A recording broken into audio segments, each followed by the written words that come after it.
Hello, I'm Patrick Manzi, Chief Economist of the National Automobile Dealers Association, coming to you with the second quarter of 2020 economic update. The U.S. and the rest of the world continue to reel from the effects of the COVID-19 crisis.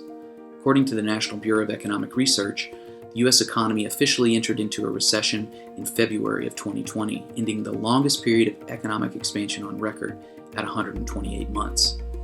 Congress moved quickly in the early days of the crisis to pass the largest stimulus package on record at $2.2 trillion. Thank you all very much. It's a very important. One of the components of this stimulus package included expanding state unemployment insurance benefits.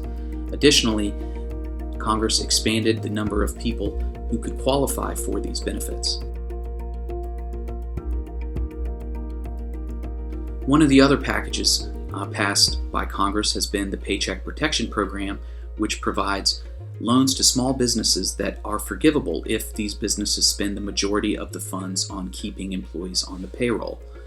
These loans have certainly been instrumental in helping to bring employees back from temporary furloughs and in preventing more layoffs than have already occurred.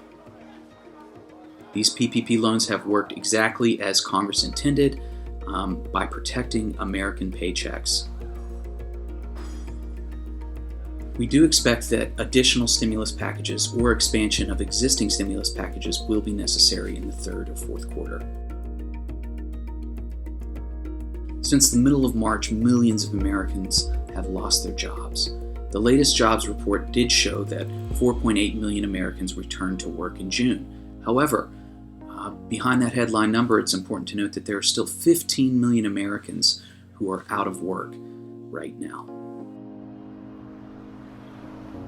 Those workers who are out there seeking new employment during this pandemic are finding a much tighter labor market than just a few months ago. At the end of February 2020, there were 0.8 unemployed persons for every job opening out there. And by the end of April 2020, the latest month for which we have available data, there were 4.6 unemployed persons per job opening, highlighting the increased difficulty of finding a job in the middle of a pandemic. GDP growth has also been significantly impacted by the COVID-19 crisis. Estimates of GDP growth in the second quarter of 2020 range between -30% and -40% on an annualized basis. However, we do expect that GDP growth will begin to turn positive again in the third and fourth quarter of 2020. For the year as a whole, we expect that GDP will contract by 5 to 6%. Consumer sentiment has improved in June, highlighting that Americans began to feel better about the state of the economy. However, it's important to note, and as was noted by Richard Curtin, the chief economist of the Surveys of Consumers that provides this data, consumer sentiment showed regional differences in the second half of June. In areas of the country dealing with increases in COVID-19 cases, sentiment was barely up, whereas in the northern part of the country, where we are seeing fewer cases right now, sentiment improved more. After bottoming out in April at a SAAR of 8.6 million units, which was the lowest monthly SAAR on record since the federal government began tracking this data in the early 70s, vehicle sales have shown signs of recovery in May and in June. The June SAAR of 13.05 million units represents an increase of 7% compared to May, although it is down around 24% compared to June of last year. And through the first half of 2020, light vehicle sales were down 23% compared to the first half of 2019. During the lockdowns in April, several major rental car companies announced that they would be significantly reducing their fleet orders. As a result, when we look at the data from May and June, we see that fleet sales are off much more dramatically than retail sales. The used vehicle market has also recovered well. By the end of the second quarter, the used vehicle market has shown very positive signs of recovery after volatility in the early days of the COVID-19 lockdowns. Nearly all used vehicle auction services stopped in-person auctions and instead relied upon online-only auctions. Many buyers sat out of the market in the early days of the lockdowns due to uncertainty surrounding vehicle values and whether or not they'd be even able to sell these used vehicles once the lockdowns ended.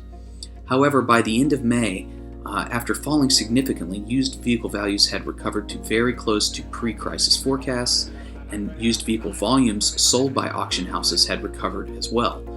Still, most auction houses are not allowing in-person auctions, but they do allow people to come to the lots to inspect the vehicles and purchase, but all the auctions are still happening online.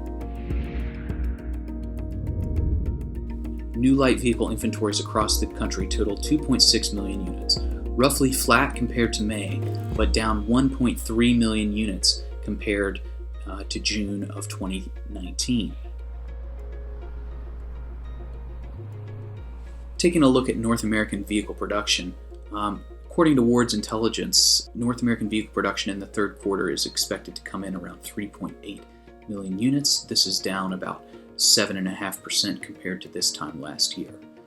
Through the first 9 months of the year, North American production is expected to top 9.1 million units, and this is down about 29% compared to this time last year. So looking forward to the rest of the year, we do expect that new vehicle retail sales are going to continue to show signs of recovery, and new vehicle fleet sales are going to continue to be down. In the broader economy, pretty much the entire recovery depends on our ability to deal with the COVID-19 virus. If we continue to see COVID-19 spikes across the country, we could be dealing with a much longer and deeper recession than otherwise. One other thing to note that will be a limiting factor in our recovery is the ability to get children back into school and daycare. Currently, there are many Americans who are working full-time from home and also dealing with full-time childcare duties. So until we come up with a solution for that, on how to get children back into school or daycare safely, that's going to be a significant limiting factor on our recovery. I'd like to thank you for watching this economic update video, and I hope that wherever you are, you and your family are safe and well, and I wish you nothing but the best in the rest of the year.